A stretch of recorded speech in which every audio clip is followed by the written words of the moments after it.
Buenos días, profesor y alumnos. El día de hoy hablaremos mis compañeros Pedro José, Ángel Gabriel y su servidora Montserrat de los siguientes temas: el pseudocódigo, programación modular y programación estructurada.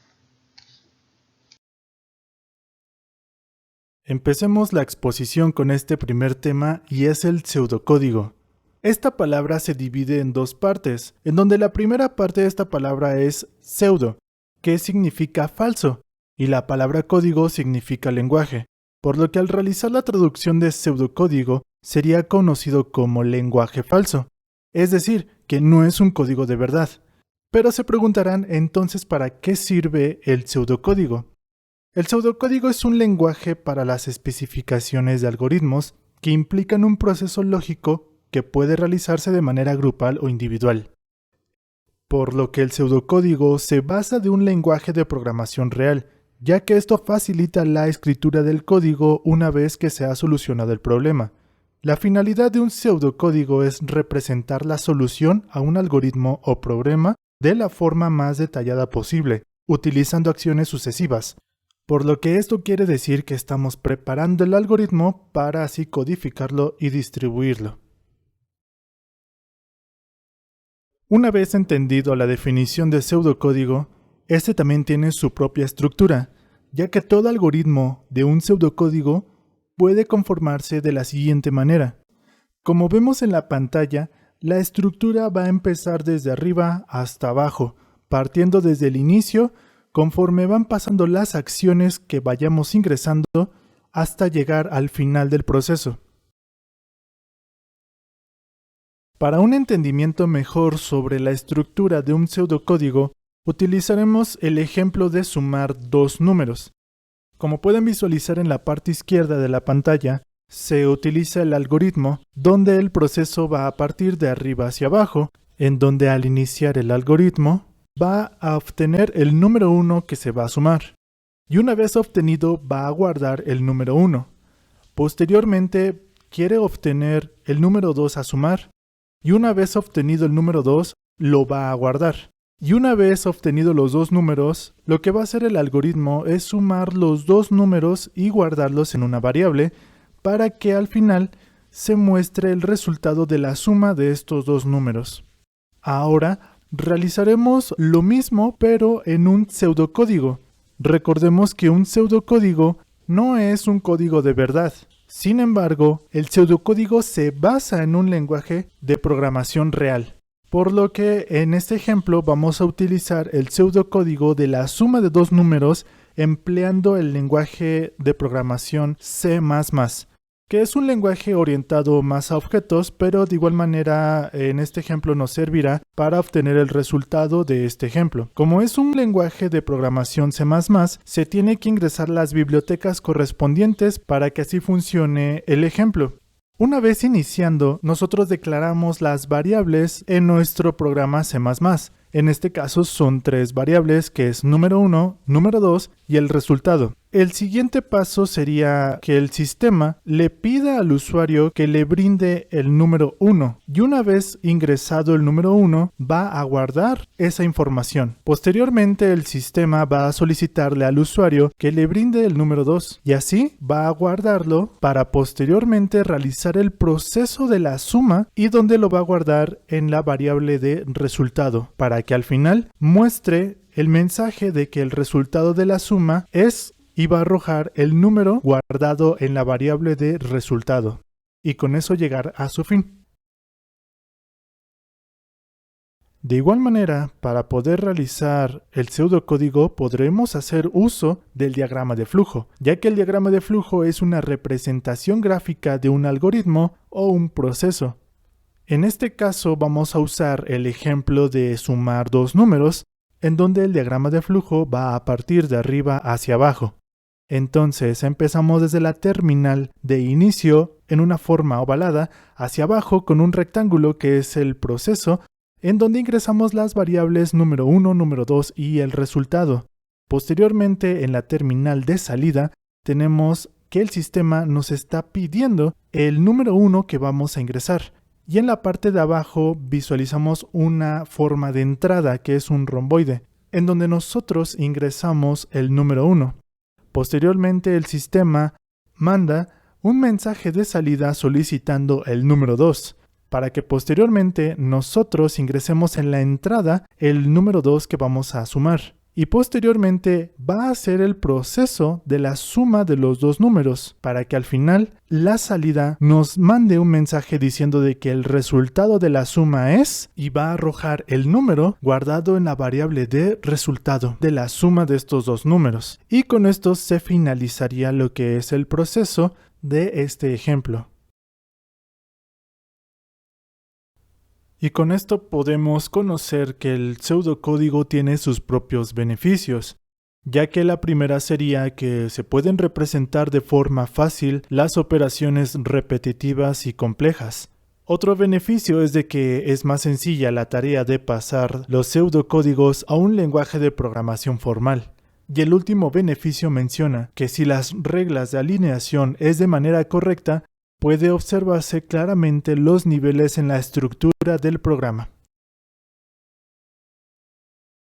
Programación modular es un método más conocido para resolver un problema. Es dividirlo en problemas más pequeños, llamados subproblemas, en el que cada uno de ellos se encarga de llevar una tarea concreta y bien definida. De esta manera, en lugar de resolver una tarea compleja y tediosa, resolvemos otras más sencillas, y llega a la solución con un fin de hacerlo más legible y manejable. El módulo principal recibe el control al inicio de la ejecución del problema, cuando se invoca un número concreto a través del número de parámetros, y el control del problema se pasará al módulo. La estructura de un programa modular constará de un módulo principal, desde que llamarán al resto de los módulos. En este caso, un módulo consiste de otro. Puede comunicarse en una interfaz de comunicación. También tiene que estar bien definida. Los procedimientos. Un procedimiento es un subproblema que realiza tareas específicas. Para hacer que se ejecute, basta con escribir su nombre de otro procedimiento o en el paradigma principal. Las características de programación modular. Una de las principales características es que cada módulo puede ser programado y compilado por separado, almacenado y posteriormente en librerías. Cada módulo debe de tener asignado un nombre propio, que la diferencie de otros y que será usado para invocarlo. Se puede transmitir información en el módulo principal y el resto de los módulos a través de parámetros. Cada módulo consta de dos partes, que es la cabecera, que es de donde se aparece el nombre y los datos que se le pasan o generan, y el cuerpo.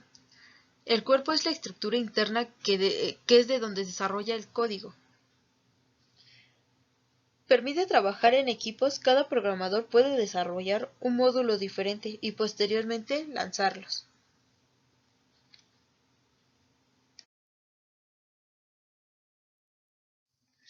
Ventajas y desventajas de la programación modular.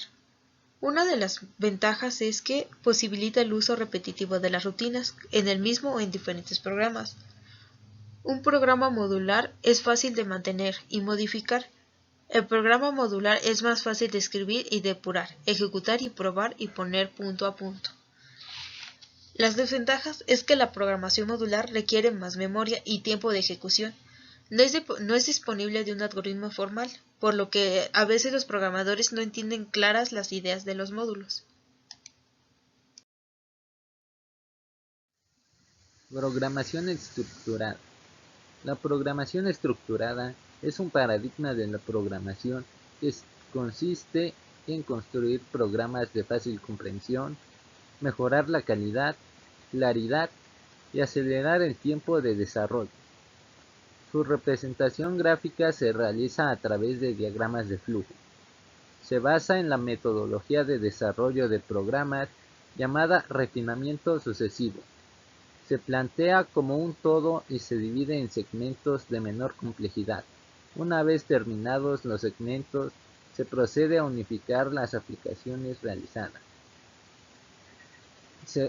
Si se realiza de excelente manera, no presenta problemas al integrarse, y si se encuentran, se detectarán inmediatamente. De lo general a lo particular. Para solucionar un problema desde lo particular, primero se debe de plantear las funciones que debe de cumplir el programa en lo general, y después ir deshebrando estas funciones en subfunciones hasta llegar al último caso o a lo más particular, y ya no se pueda subdividir. Una vez que se tenga el de lo general a lo particular, se comienza a programar estas funciones o módulos. De esta manera siempre se pueden crear o insertar nuevos módulos. La modificación de estos módulos es fácil y se puede refinar las veces que sean necesarias. Estructuras básicas. La programación estructurada hace uso de tres estructuras básicas de control, que son estructura secuencial. Indica que una instrucción se ejecuta justo después de la otra. Estructura selectiva. Plantea la selección de dos alternativas con base en el resultado de la evaluación de una condición. Estructura repetitiva. Consiste en la repetición de una instrucción hasta que se cumpla una determinada condición. Condiciones de un programa estructurado. Un programa tiene un diseño estructurado siempre que cumple con las siguientes condiciones. El teorema estructurado. Un programa cumple el teorema de estructura si y solo o si es propio y contiene únicamente las tres estructuras básicas de control, que son la secuencia, la alternativa y la repetitiva. Un programa es propio si y solo si cumple que tenga un solo punto de entrada y un solo punto de salida, y que entre dos puntos de control del programa exista al menos un camino, y está debidamente documentado.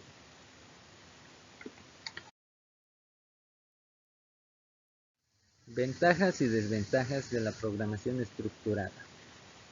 Ventajas. Los programas son más fáciles de entender. Puede ser leído de forma secuencial. Se incrementa el rendimiento del programa. Estructura de los programas claro. Reducción en los costos de mantenimiento. Reducción del esfuerzo en las pruebas y depuración. El seguimiento de los fallos y errores. Desventajas. Complejidad para adaptarse. Mayor cantidad de código, aunque suele ser repetitivo en sus líneas. La programación estructurada va de lo general a lo particular, lo que quiere decir que consiste en dividir los programas en módulos de los más grandes a los más pequeños, por lo que facilita su comprensión y evita lo más posible los errores. Y con esto concluiríamos el tema de pseudocódigo. Hay que recordar de que el principal objetivo de este tema es de representar una solución a un algoritmo de la forma más detallada posible, ya que como lo hemos visto en los ejemplos anteriores, podemos realizar una codificación del mismo algoritmo para así poder encontrar una gran solución. Sin embargo, este tema solo es aplicable para aquellos casos donde se tenga un algoritmo que se tenga que llegar desde una problemática hasta la solución, por lo que puedes hacer un gran uso y un gran apoyo desde los diagramas de flujo, ya que es una representación gráfica del mismo algoritmo, aunque también depende de cómo vayas a resolver el algoritmo utilizando un pseudocódigo. Es recomendable comenzar con una descripción en pseudocódigo y luego traducirlo a un lenguaje de programación en donde se puede modificar y así se interactúe correctamente con el resto del programa o del proceso mismo. En conclusión, el paradigma modular fue creada con el fin de facilitar el desarrollo del algoritmo de un gran volumen, para que de algo complejo pase en algo sencillo. Esta es una técnica que consiste en hacer independiente una serie de módulos de programas, de tal forma que el programa esté formado por un módulo principal y varios secundarios.